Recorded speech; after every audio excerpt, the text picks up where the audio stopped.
Yeah, I was not like... I wasn't expecting it to be good, but I wasn't expecting it to be what it was, either. Yeah. Sometimes evil just won't stay dead. Welcome to Happy Suffer. I wish it would. Yeah, me too. I desperately wish it would. We got a real old school fucking I Hope You Suffer episode for you this week. A classic from 2019. Oh, man, I got so many questions. I don't want answers. Yeah.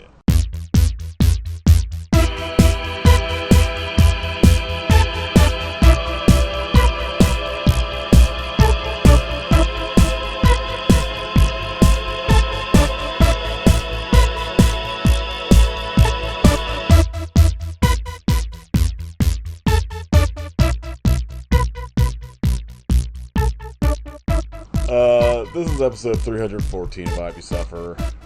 I don't know, everybody just has regular names. I'm Nathan. I'm Kit. And this week, we unfortunately watched 2019, just the Mennonite of the Living Dead. A movie I've had in the watch list for a long time because that title and I don't know, the premise that title suggests, I was like, hell yeah, this is going to be dumb as shit. This is going to rock. And it's dumb as shit. It's one of those things. It definitely does not rock. Yeah, this is a bummer. This is like immediately I was like, man, this just makes me think of Nudist Colony of the Living Dead and how much that was terrible. So it opens up, right, and it's super low budget. It's like handy cam, like gonna be bad. And then within 2 minutes, the guy breaks the fourth wall and is like, "Oh, you can all thank my wife for not giving you a what do you call it? Like a found footage horror movie." Yeah. I'm like, oh no, this is going to be even worse than a found footage movie. Fuck. Yeah, like I will say this, like it was like there's like the premise isn't. What they were going for, they don't pull off. But I applaud the ambition of what their idea was. Of in this, we're trying to make I guess essentially somebody watched Deadpool and was like, I'm gonna make Deadpool as this really fucking cheap, low budget horror movie, because it's just endless fourth wall breaking. Dude can stop time like fucking Zach Morris and talk. Yeah. I don't know. It's at least there's it's not just a generic shitty straight to Tubi horror movie, right? They were attempting something. It is definitely at least more creative than what it could have been. Saying that, the humor is fucking brutal. I laughed a couple of times. I think I was dead faced until he's talking to his kid at the end, and then I was just fucking baffled. It was whenever he's doing the Swedish accent. Mm-hmm. His wife asked him to go get the Swedish fish, and she's like, "Don't do the voice." And it goes so long. It's 3 minutes of him just doing this awful Swedish impression, and he starts singing, and he's in the kitchen, and she's sitting at the kitchen table looking like she's about to kill herself, and she just screams, "I want a divorce!" And he stops, and he just slowly walks over, staring at her, and then it cuts. Yeah, that made me laugh. Yeah, I'd laugh harder if they got divorced. Yes. It's just the end of the movie. Yeah. The rest of the movie is just embittered court cases and shit. I think once I got to the end and he's sitting there and his daughter, who I don't understand what the age is here, because this was supposed to be 2019 and it was released in 2019, and he says all of this happened in 2019, and that's why she's 13.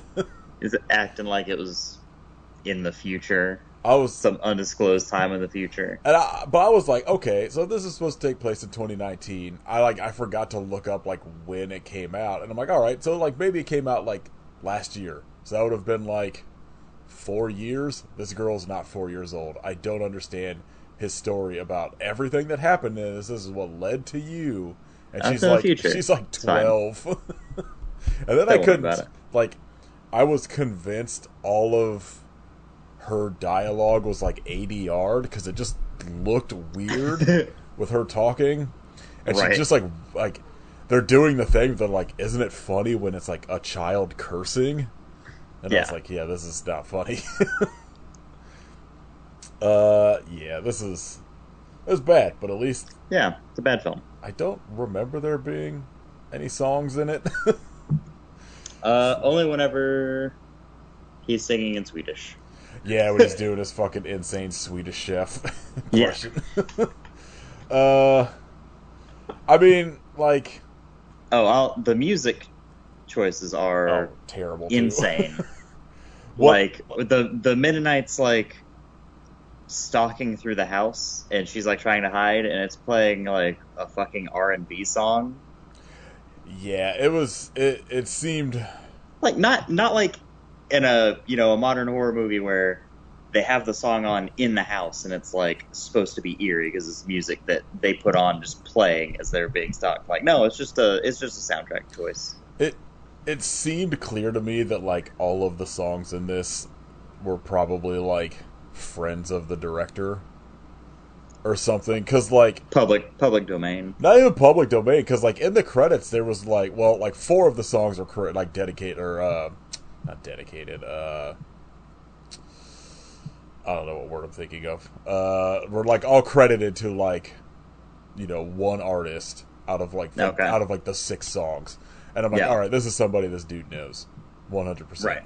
But then like there was a point where like there's like 2 points where there's like just like a synth song in it. And I was like, the first time I played, I was like, all right, well maybe like the score to this will be like cool, just be like a weird synth thing. And I was like, no, it's just like, Nope.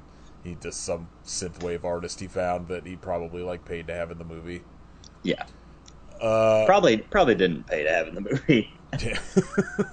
So like essentially this movie is like every people stuck in a cabin and like a creature is there sort of thing, except they tried to make it funny. Evil Dead with a Mennonite. Well, like literally the like one of 2 trivia things on IMDb is that the main character is wearing like a blue shirt and khakis as an homage to Ash Williams. And I was like, how dare you? Terrible. How dare you make me think of a good movie? Right. And like it's like immediately, like Kit said, like it just starts like immediately with jokes, and I was like, oh no. And it's like a fucking couple who are having like troubles in their marriage that just decide like He keeps doing a Swedish chef voice. yeah, he keeps doing I mean, look, she's not wrong. If my husband came home and just kept doing the Swedish chef voice, immediate divorce. No questions asked. Done. It's over. Even outside of that, this dude seemed unbearable. Yeah. So like they're having issues, and like their therapist tells them they need to like explore more, which means have an orgy in the woods. They have to start swinging, I guess. Yeah. And so, what an insane conclusion to take that to from your therapist, your marriage counselor. and so you get like this like brief little like backstory on them, and then you meet like the rest of the people.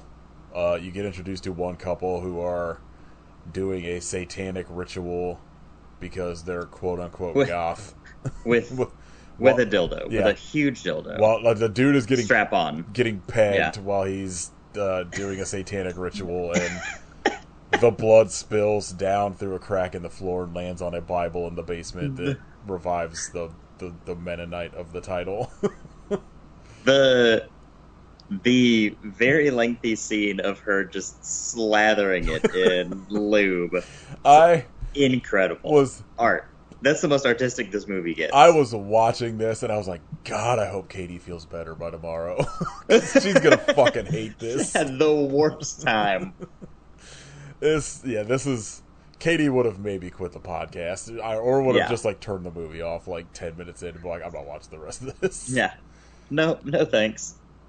Cause like literally this movie, number one, is like 70 minutes.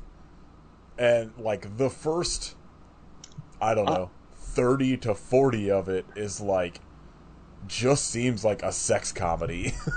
Yeah, the Mennonite shows up like at the 48-minute mark. Yeah.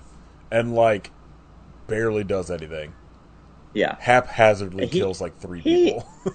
He kills pretty quick. Yeah. Like, he's banging them out, the murders. Well, there's like, oh, you're dead. Oh, you're dead.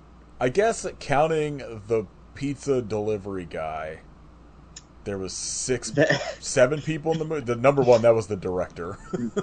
Was it? Yeah. Like, and so I guess he kills 5 people, but you don't ever see one of them. Like, they constantly make jokes about like the one black guy in the movie being the one to be killed first, but no one saw him be killed, and then they just never really address it. Yeah. They say out loud something about like the black guy being killed first, but you never see his death from what I remember. No. Or like ever like, because even at some point like never mentioned nothing. The main guy says something about like, well, maybe he got away. I'm like, okay, so this dude's definitely popping up later. Nope, never does. Yeah. No, he didn't get away. He's dead. Like he's dead for sure. I will say, Pizza Dude somehow getting his dick ripped off with that little scythe and then lit on fire like a fucking bag of poop on the porch was incredible. Incredible. Like, it's literally half of a second in this film, but the Mennonite like tears his dick off and then uses the hook to get him up through the jaw.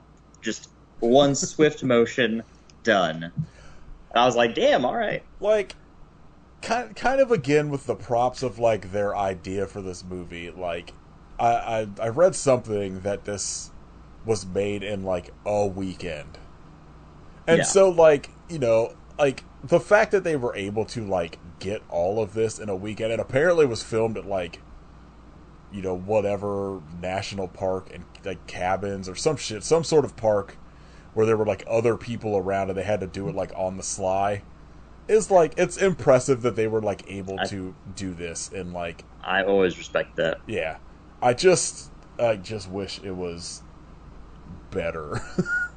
It feels like an Eli Roth movie if Eli Roth was too dumb to have gotten money from Hollywood financiers. Yeah, it's like if Eli Roth was like, bet he couldn't make an entire movie in 2 days. Like, this is what he would make. But I feel like that would be probably more racist. Yeah, probably. There would be at least one like drop of the N-word in the Eli Roth version. Yes, 100%. Like the deaths in this, like outside of that dude getting his like dick lit on fire, like are pretty boring from what I remember. I remember couldn't tell you what they were. Well, I watched it an hour ago. I don't know how anyone else died. All I could really like, so the goth woman that was pegging the dude earlier, like he, like the husband, like the main dude, like throws a rock to distract the Mennonite from killing his wife, and then he just like swings sort of the scythe to like his side and somehow punctures her in the throat, but like you don't really see it. Oh, that's right. Like it looks like she's like dodged it, and then all of a sudden she's got like a fucking hole in her throat. They did the kind of like cool first person cam, yeah, where it's like on the hook. And then I know like the one like quote unquote slutty lady at the fucking orgy is like fed a heart. What an insane like way for them to frame it. It's there's got to be like one This person slut at that's the just orgy. like fucking ready to go, and everyone else is like sort of nervous. But like I don't like the bald goth guy gets killed immediately when the Mennonite shows up, but I don't really remember how. Sad. Yeah, the And just dude who they just put like some eyeliner on and was like, this dude's goth. yeah, he had my other favorite moment in the movie though.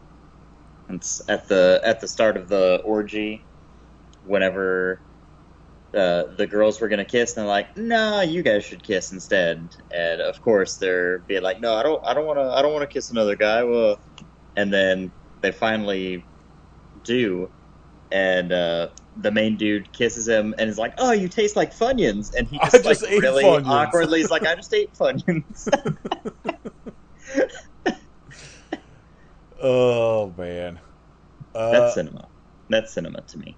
yeah. I mean, I think that's like pretty much it for the deaths. Because, like I said, like the one black guy they never show, and they make like reference at some point to like the one woman who has to like eat the heart, like was forced to eat like the dude's whole body or some shit. And I was like, what? They all right? Why did you show that? Yeah. Oh man, then like wherever she's eating the heart, they keep showing clearly someone else's mouth chewing on shit, and I was like, this is upsetting. Yeah, I don't know. That's pretty much all that happens in the movie. Literally, this entire movie is just like wall to wall bad jokes of like this dude breaking the fourth wall to tell you bad jokes. There's an entire like running gag about this fucking book of like like, oh fuck, what was it called? It was something about like people writing like, I guess essentially like erotic novels, but like phrases they can use. Yeah. And he just keeps reading out of it, even to the point where there's like 2-minute post-credit scene where he's just reading phrases from this book to his wife until they like break character. That's brutal. Now there is a that's something I want to bring up that's insane. Maybe the most insane thing that happens in the movie is at the end, they kill the Mennonite. I don't even know how. I wasn't paying attention. She texts 100 people at one time and it makes them explode or something. It's fucking weird. I know how, and I still don't understand it. But he's covered in like goo, and she goes to take his shirt off, and she does. And he has a gigantic rising sun tattoo. Like this weird, like... I was like, what the fuck? I'm obsessed with China tattoo. Yeah. Oh my god. That was insane. It seemed like one of those things that were like, this dude was like 18. He just saw like the Japanese rising sun flag and didn't fucking like have any understanding of it and was like, yeah, I want that. Japan's cool. Like... I really just assume this dude went into a tattoo parlor and saw that on someone's like someone had like a flash sheet. Yeah, like a painting of it or some shit about up in their studio and was like, I want that. I had to Google it afterwards because I was like, maybe that's like a joke in the movie or something, and like it's not real. It is so real. This actor has his own website, and there's a picture of him wearing a tank top, and he's got that fully exposed, and it's just like, what? It made me feel absolutely insane. I need to know what this dude's website is all about, because at least on Letterboxd, the only movie I think he had was this one. Maybe he had more. Like, there were 2 or 3 people in this movie that had like insanely long credits, but it was like all straight to Tubi garbage. Yeah. He's got like maybe like 10 acting credits. None of them look good, but they're there. I want to see how did you find his website? What is his name? I forgot what his name is. It's literally just his like full name, including middle initial. Yeah. I guess I gotta look up this dude's see if he's got anything good going on. I mean, he it even had a mobile version of it. Like, he's put some money into this. Jeffrey S. Mueller. Yeah, his his IMDb bio is upsetting. Oh no, I didn't read it. It's just like, he's a good-natured actor, blah, blah, blah. All right. Oh no. I mean, take this movie off your fucking resume, dude. This is his life's work. This is his masterpiece. Like, this is one of 3 lead roles he has on here. Out of, Hey, he's a stuntman. I mean, that doesn't seem hard when you can get that credit by just doing your own stunts in this movie. It's true. Alright. I don't want to fucking bag on this dude. He's doing whatever he's doing, but this was not good. I will continue to bag on the horrible tattoo. Oh, 100%. Oh, that's right. I forgot. That's why I was going to look at his. Yeah. I forgot that was the reason I went to look. Oh, yeah. I don't like this. I guess I want to know what this fucking whatever the movie is he's on. The one of Insane. Weirdly, like, I don't remember there being too much problematic in this movie. That just like jumped to the top of the pile. I was like, what? One of the little screenshots of him in a movie is him in what looks like possibly like World War II, maybe World War I, like army gear. I saw that. It's like, what? Yeah, I will say, like, as far as these type of movies go, like, this movie, I don't remember having too much, like, problematic shit to it. Even, like, I guess it depends on how you want to take a bunch of white people discussing, like, the black guy dies first sort of trope. But, like, really they're, like, just pointing out that, like, that's happens in so many horror movies or whatever. So, like, it's not like... I don't know. I don't really remember anything in it that was, like, really at all problematic, which is surprising because almost any other horror comedy we've covered on here that's, like, essentially a straight-to-Tubi thing is, like, wildly problematic. Yeah. Just the dirt fucking worst. Yeah. Yeah, the end is insane, where they, like... for some reason, as they're getting chased, like, so there's an entire subplot that, like, the 2 main characters that are the couple that are, like, swinging for the first time, like, the wife is nervous and was like, oh, like, my husband wanted to bring his camcorder, but I said no, and I'm like, the one goth lady that's, like, in charge or whatever of this entire thing is, we want everyone to be comfortable, there doesn't have to be any filming. And she's like, would you feel more comfortable if we, like, all put our cell phones away? And so they lock all of their cell phones in a fucking lockbox they find in the basement that I don't know how they got open, because I don't know how they had the fucking a key or a fucking code to get it open. But so they, like, do the whole, like, they put in a little thing that, like, explains why they can't just use their cell phones for, like, 30 minutes, even though they say as they get there that no one has any reception, so it doesn't matter. But, like, eventually they get, like, and after the Mennonite comes back, they get the lockbox, and this couple are, like, out in the woods, like, trying to escape and trying to get somewhere with reception. The Mennonite pops up, and just apparently flashing your cell phone at him causes his face to, like, burn or some shit. Like, can't handle the technology. I thought too much. I thought the idea was going to be that the guy turns his phone light on at him, but he doesn't. He just kind of puts his phone in his face, and so they decide that putting all of their cell phones in a star shape, and then group texting all of them when the Mennonite is so walking they all go off. into it causes him to explode. I guess ? Sure. Insane. Why not, right? Insane fucking plot point there, but fine.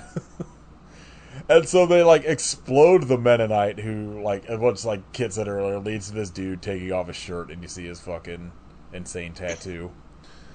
And it like immediately, like the he takes his shirt off, and the wife is immediately horned up, and Yeah. so they're gonna like, they just like, I guess, fuck in the middle of these woods while this dude's covered in gore. And like make a point of saying something about not using the condom. What's the worst that could happen? And it cuts to question mark 3 days later, because this all takes place in 2019. That he has a 12-year-old kid now. That was the product of this fucking. Who immediately tears into every single plot point of this movie. But just like, it's the idea was that he's explaining all of this to his daughter, who constantly talks about how much she hates her mom because she's a bitch. And like, it's just like, well, I understand. You're telling me that like the blood just managed to happen to drip through the floor and land exactly on the Bible, and then how come this happened but this counteracted this blood? Is like tearing into this shit, and I was like, this is brutal. It it was like, I thought it was gonna be one of those things where it's like a funny like 15-second gag and then Right. it's gonna like cut away. No, she like, it just goes on. She's listing grievances with the film we just watched for like 10 minutes. Yeah, it felt like a thing where they were like, we have to get this over the 70-minute mark Right. for it to be a real movie. I don't even remember what I was talking about, but who cares? It doesn't matter. It's garbage. Yeah, like there was a bunch of scenes in this where I was just like, this is going on entirely too long. Yeah. Like, you have Every scene. you have to, like, especially when you're doing like, you know, jokes and comedy shit, like, get in and get Timing. out. Timing's everything. Like, as kind of funny as like the Swedish chef part is, I was like, Jesus Christ, how many times are you gonna show this? But it does, at least that leads to her just like blurting out, I want a divorce. All of the shit with like the kid, I was like, Jesus Christ, I get it. Yeah. This movie's full of plot holes, I understand. Yeah. I'm aware it's a bad movie. Like, I, you saying that you know it's a bad movie too does not help. I was just like, please, just fucking someone explain the time frame this movie is supposed to be taking place in. Because I need to know how this kid is like 12 when apparently all of this took place in 2019. Brutal. This is a bad choice on my part. I at some point we'll do Monsternado, because I assume that's going to be incredible and terrible, as opposed to just terrible like this. Yeah. There's no way it's not good. I I told Chris Matthews we were covering it like a month ago, and he was like, "Hell yeah, I'm gonna watch that tonight." And I was like, "All right," and we have not covered it yet, so apologies. He just told me, he was like, "This is definitely something." I don't know. Is there anything else about Mennonite of the Living Dead? No. I don't like. It's like there's just like, it's not the worst thing I've ever seen. It's close. It's pretty bad. It like, Again, at least I laughed a couple times. it just like, I feel like if this was like literally just like a 40-minute movie, and like where they just cut down on like some of these scenes that last too long, I think it would have been a lot more tolerable. But like we said, there's scenes that just go on for so fucking long, where they're just like cramming in a bunch of. Oh, I know what we didn't talk about. You want to talk about the erotic pizza eating scene? Oh my god. I Number one, completely forgot about that. the grossest pizza I've ever seen in a movie. Yeah. Where That's like it's clearly a not pizza that's good. been sitting out for like 9 hours. It's you know, the pizzas you would get in elementary school that are like kind of cardboardish and all the cheese on top is just like one big like slab of cheese laid on it. It's like that. Yeah, before they're gonna have their orgy, they need to fucking eat pizza first, which seems like Fuel a up. terrible idea. Pizza and Funyuns. Which includes, like, they're all eating it in, like, sexual ways, I guess, including the quote-unquote goth woman folding it in half and just, like, blowing her slice of pizza. It's upsetting. Fucking weird. I've never wanted pizza less in my I life. know. Pizza was my favorite food until I watched this movie. Now I don't know if I'll ever eat it again. Yeah. It's fucking... God, just upsetting. I say everybody go watch this. I recommend it for me. Go suffer. Fuck it. Why not? This is... this is just bad. This is... You need to, like, reset your barometer every once in a while, you know? Yeah. You watch too many good movies in a row, you gotta watch something like this to bring you back down to earth. Next time you go see some garbage in a theater and you're like, this is the worst movie I've ever seen, come on and watch this. Yeah. Be like, oh, right. I was trying to see I wanted to see what, like, anybody who rated this 4 stars and above on Letterboxd has to say about it. The only 5-star review is my cousin was in this and her boyfriend. Like, and her boyfriend made it. They made a movie. Great. Yeah. Good job. Yeah. I don't. Wait. There's this 4-star review starts with, I fucking hate narrators that try to be quirky in movies, but my god, when our main character, who is the narrator, stops a scene when a dude is getting pegged during a satanic ritual and says, okay, so obviously I wasn't there for this, but I'm going to assume this is how it went down because this dude was a weirdo. I fucking lost it. Get out of here. Unbelievable. He could have stopped all that at I fucking hate narrators. The Mennonite and that would have been really fun, and the pacing is spot on for what it should be. I will say the pacing was okay. Like, I wasn't ever bored because something stupid was happening all the time. Well, like... It wasn't good, but it was something happening. I don't even know if I would say that's the pacing as much as, like, the editing is insane in this. Like, there's... Like I mentioned earlier, there's a scene where this woman has, like, force-fed somebody's heart. But it cuts it to where, like, it'll cut, like, it cutting to someone else's mouth eating over and over and over again, where it happens, like, 20 times in, like, 30 seconds. And I was like, Jesus Christ, this is too much. And, like... There's, like, numerous scenes where just, like, it just seems like they spliced in a fucking scythe cutting through the screen. And I was like, there's just so much going on and, like, the editing of it that I think it feels like there's good pacing. But it's like, again, there's, like, so many scenes where I'm just like, why is this still fucking going on? Like, I get it. You've beat this joke into the ground. Yeah, there's too many 2.5 stars and above. Yeah, that's insane. Ratings on this. Not thrilled about that. Which is, like, insane, because this has this one doesn't have an average on here yet, because there's only 68 people that have rated it. We're two of a very select group. Yeah. Come join the club. Yeah. Get it on the ground floor. Like, God, I was so hopeful that this would just be, like, dumb fun and not what it was. I don't even know who the fuck cute Amish wife was in this movie.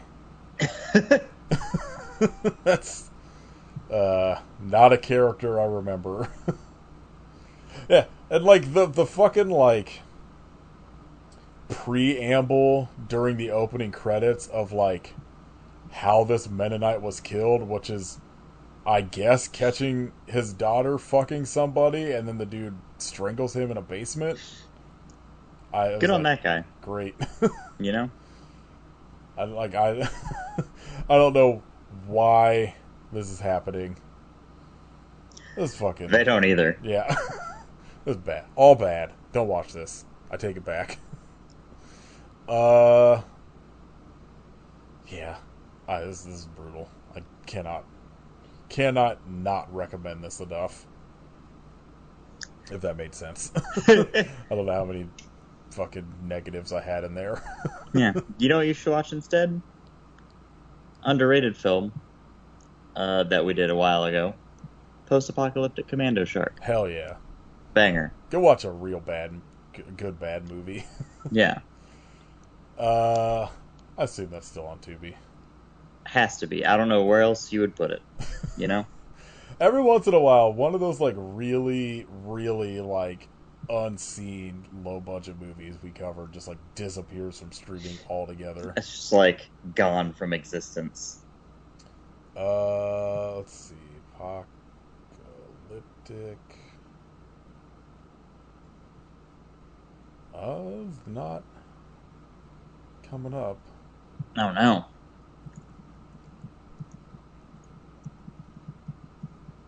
Oh no, wait, there we go. It had to get Apocalypto out there for me first. No. Go Tubi. And wow, there's some. Just looking up post-apocalyptic Commando, and there's some real bangers. a lot of Left Behind on here for some reason. Oh, my apocalyptic Thanksgiving, I'm in. Alright, well, we've got November sorted. As he searches for his long-lost mother, a zombie-obsessed special needs adult crosses paths with a kind-hearted laundromat owner and a local gang. Never mind, I'm out.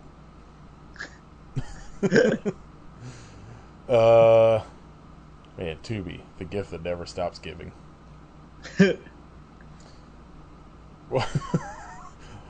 Left Behind, World at War.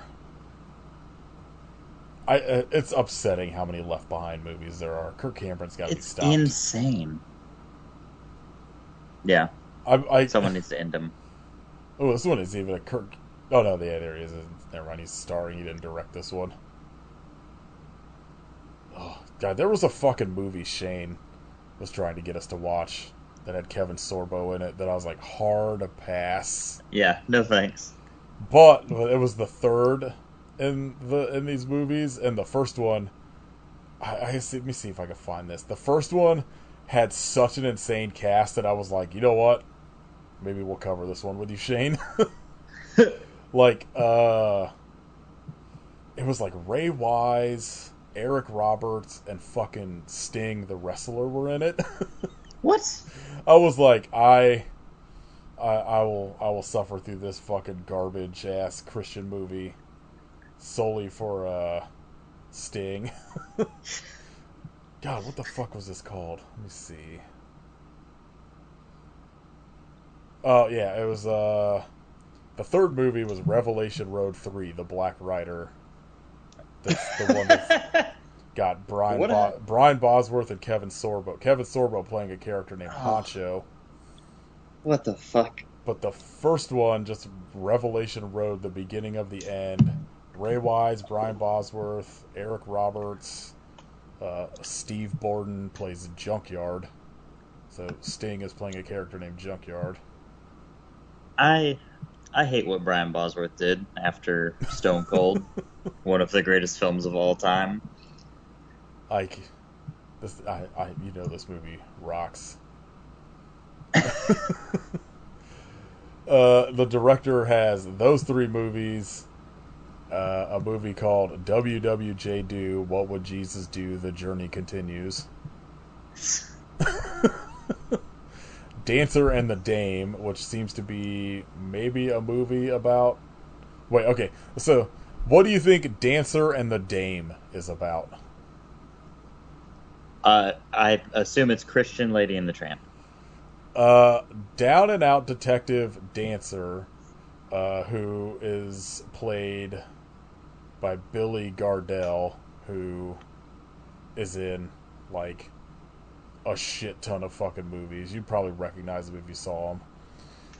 Down and out Detective Dancer, who's struggling with a personal conflict, gives up on life and his job, but that all ends when he's paired up with a police dog who is also dealing with post-traumatic stress.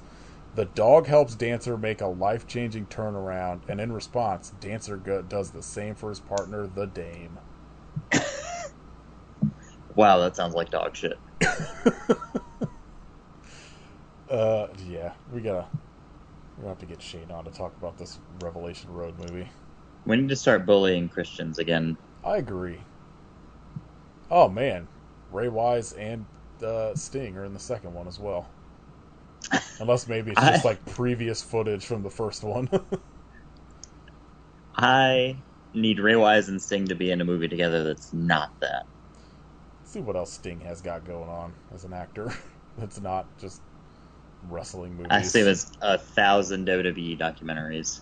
Yeah, that's just pretty much all it is. And then these fucking... He's in 3 of this director's fucking Christian movies. Good Lord. 2 of them are those Revelation Road ones, and one's called The Encounter.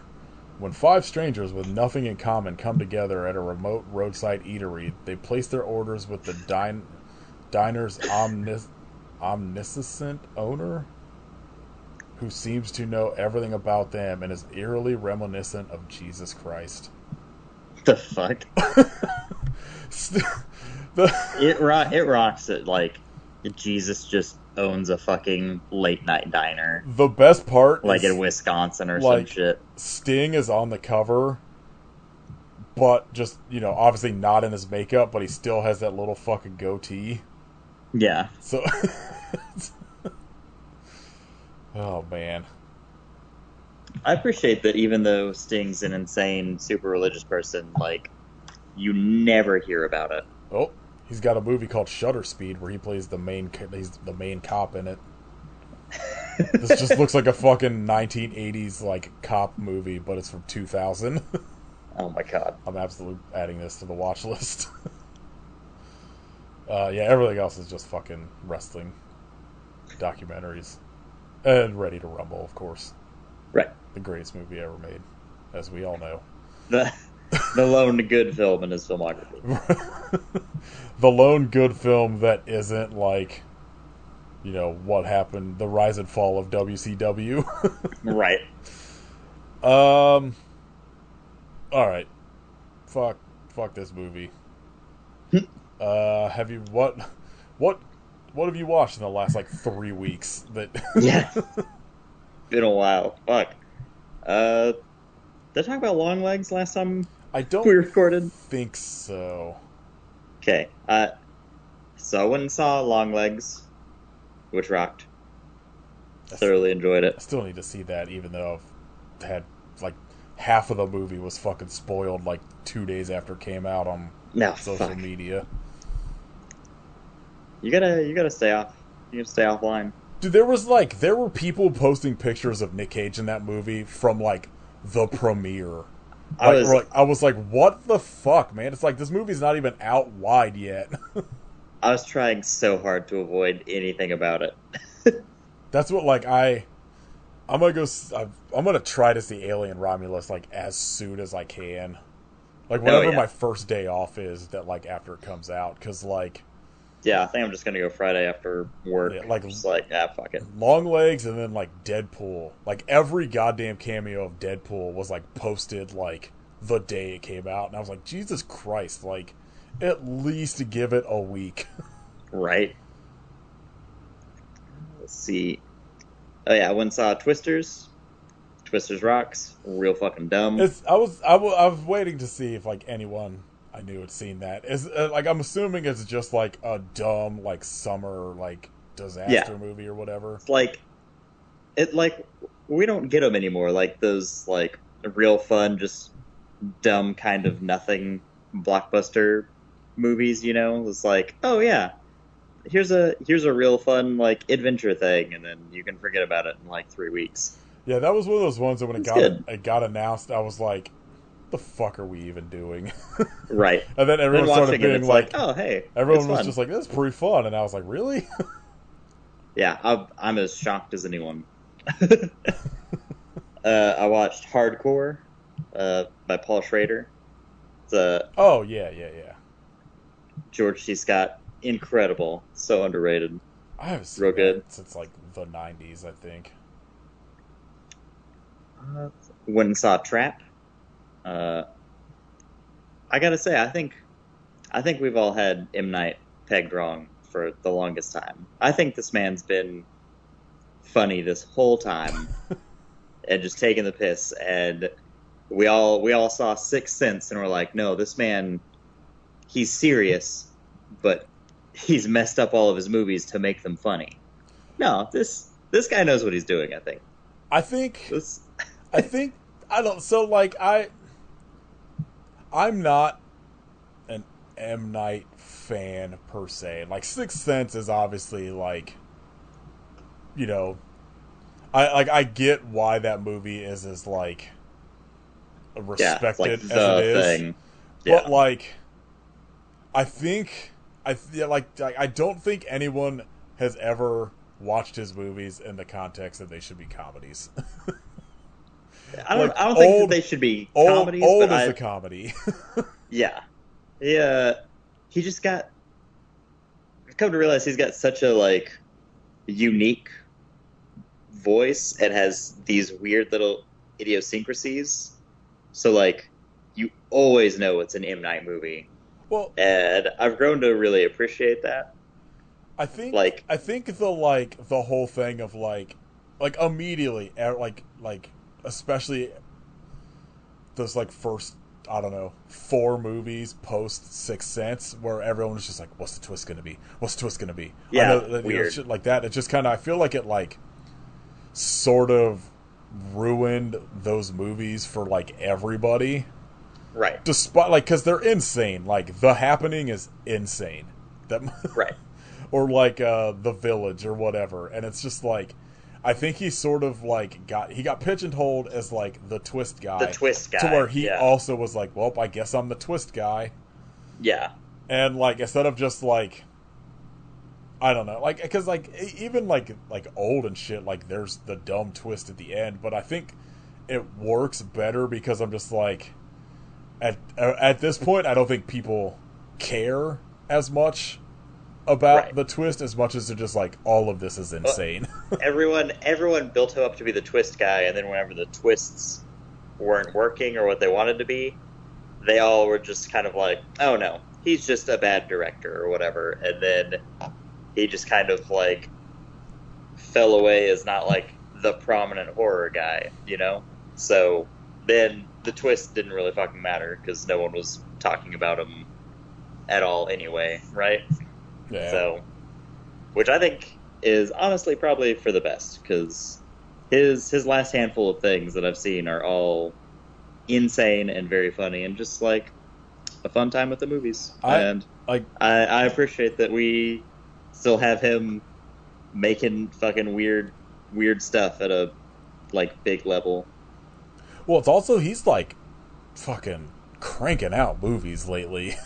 Yeah, Cuz like that's like 3 since like 2021 or something.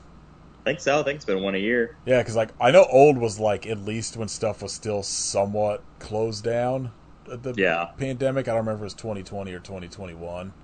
and they did a what was it like Knock at the Knock at the Cabin, which Cabin. I didn't see that, but It's pretty decent. I wanted to just because I want to see like Batista in it, and like Oh I yeah, he's really great. Trap. I was just like, I want to see Josh Hartnett. That's about it. And so Oh, he's so good. I don't even It's necessarily know what the like premise of the movie is, except that it takes place at like a concert and that's it. But I was like, I'm down. I love uh, Josh Hartnett, especially as like post like romantic comedy oh yeah, kind of era. he's insane in it. And also a reason that I like it is like Shyamalan.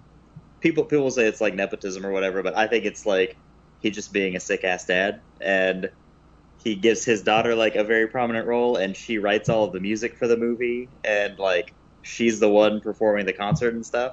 That's Oh, like, really? damn, that's a cool dad move. Is Like, she uh like is she becoming a director too? Or maybe I just know because she's in this movie. Uh, I felt like I saw something I feel like about. she's directing something. Yeah, I felt like I saw something that was about like her making a movie, but I guess I could also be have just been equating it with this being like her first movie or something. Yeah, Because like I said, like I've tried to like not see what the fuck this was about yeah, as much as possible. Oh, Allison Pill's in this. I'm in. yeah. Yeah, I watch I recommend this. it. This It's I'll great. watch the minute it's like somewhere free.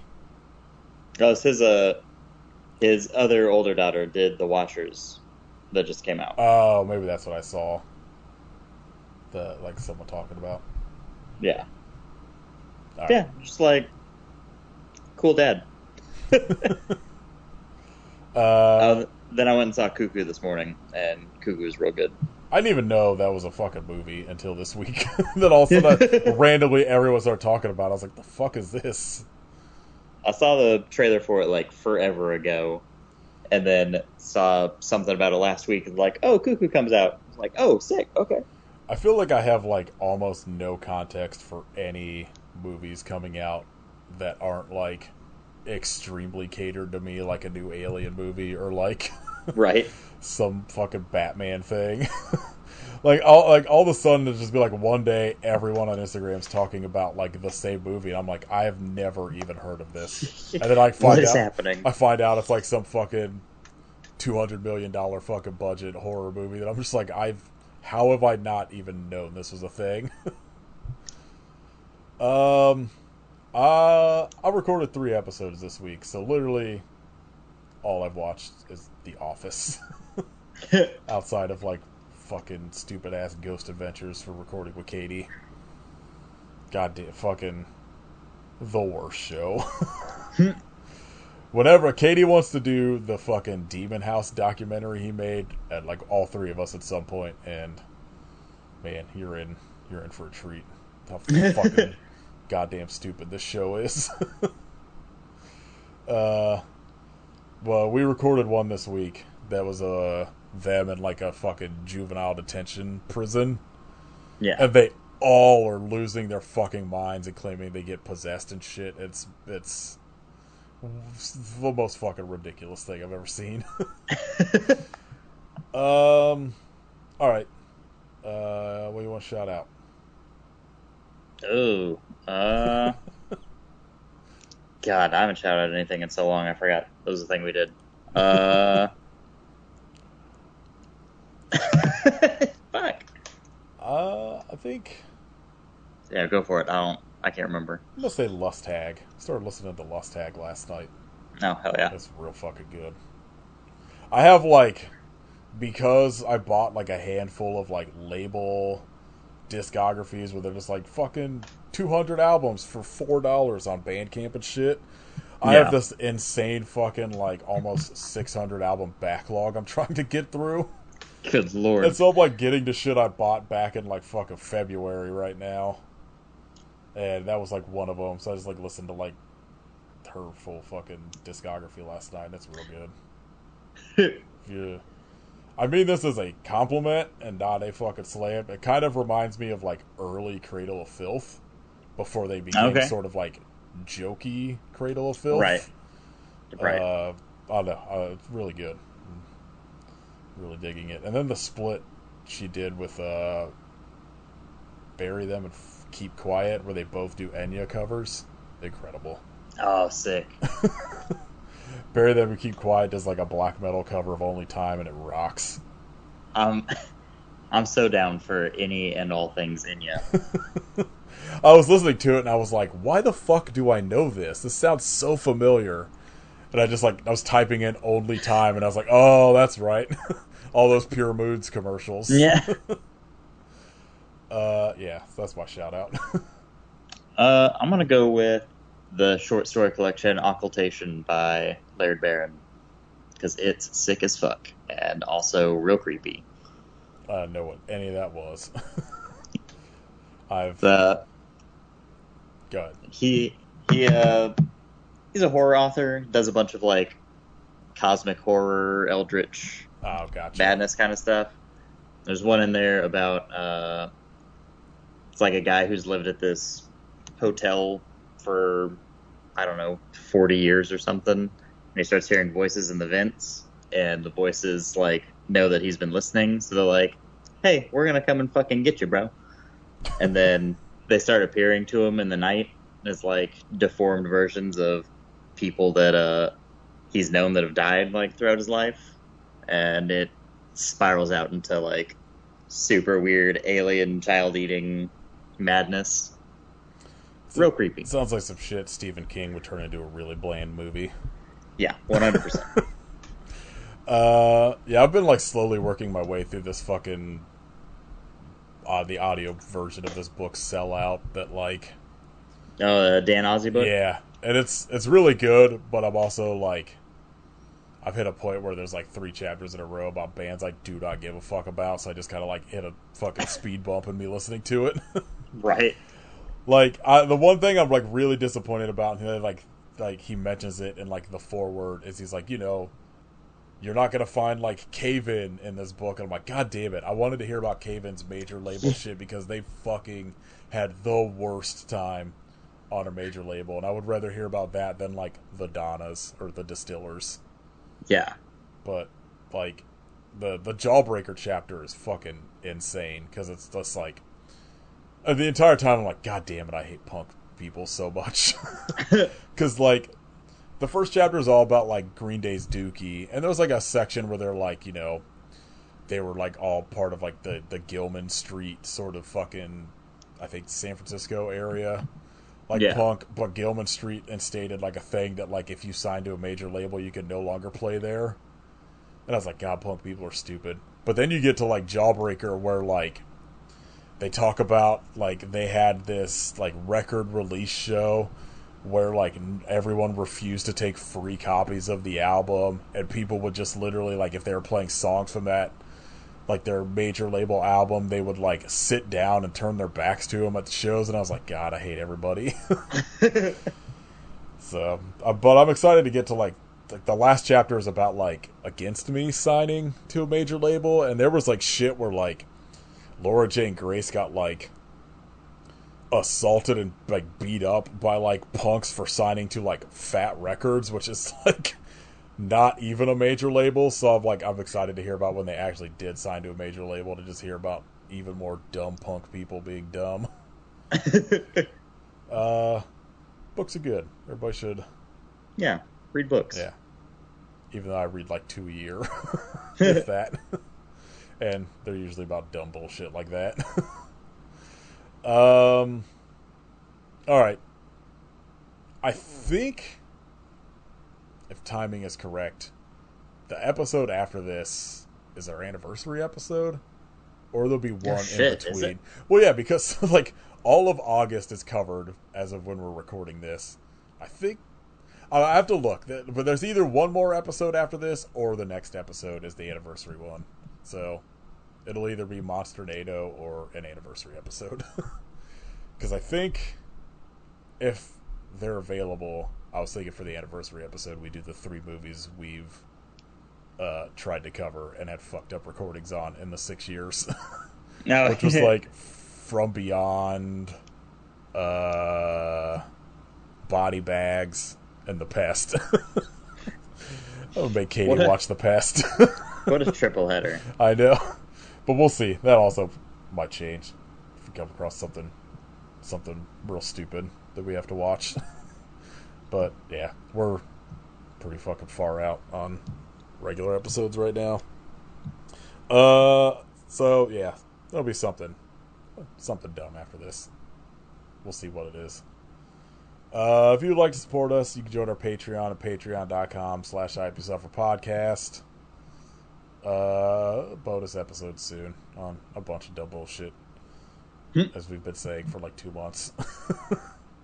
At some point we gotta do Showgirls, and we got, I think, The Omen. Like, well, ideally by the time this is out, at least one of those is recorded. Yeah. Since this is like 3 weeks out. You can leave us a rating and review on iTunes and Spotify and all that shit. You can follow Kit at Hidden Kitstery and Ketchification of Blood. You can follow Katie at WerewolfFace. Enjoy Katie's Patreon at patreon.com/werewolfface. Listen to my other podcast, NK Movie Club. How's Hooch doing? I haven't had a Hooch update in like a month. He's good. He's so I took a nap before getting on to record, and he has just stayed on the bed the whole time. So he's in the other room asleep. he knows the good things in life. Yeah, he's like, no, I'm out. Fucking like Tenebrae is like completely acclimated to our house, but he's like, so we got him, and the lady was like, oh yeah, he's like real chill, he just kind of like lays around and stuff. Found out that was because he got his fucking ear clipped and neutered like 2 days before we got him. No, This kid is a fucking wild animal. yeah, let's. He like came from a hoarder house of like 80 cats. Oh, or wow. some shit, and Yeah. like we're pretty sure never had like any sort of playtime, was never like pet or anything, so he like loses his goddamn mind if you pull out a toy, and like has not figured out how to like regulate how hard he goes. Yeah, So he'll like start panting like a dog, and we're like, all right, no more play, calm down. we're done. Time out. And, like, just fucking, like, the minute, like, he sees you, like, lean down to pet him, he just, like, goes fucking ham. Fucking wild monster. Alright, that's everybody's pet catch-up this week. Yeah, Katie still got, like, 38 cats, as far as I could tell. yeah. She's not on this week because there are more. Yeah. Honestly, it's like 40 more cats like, showed up. at least once a week, all of a sudden, I'm like, I get like a Snapchat, like a new cat, and I'm like, who the fuck is that? What the fuck? Alright.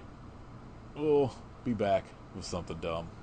Hopefully, We shall return. hopefully better than Mennonite of the Living Dead next week. I have to assume if we do Monster NATO, it's going to be at least better than this. Yeah, pretty low bar to clear. Yeah. Alright. I hope you don't watch this movie, but why?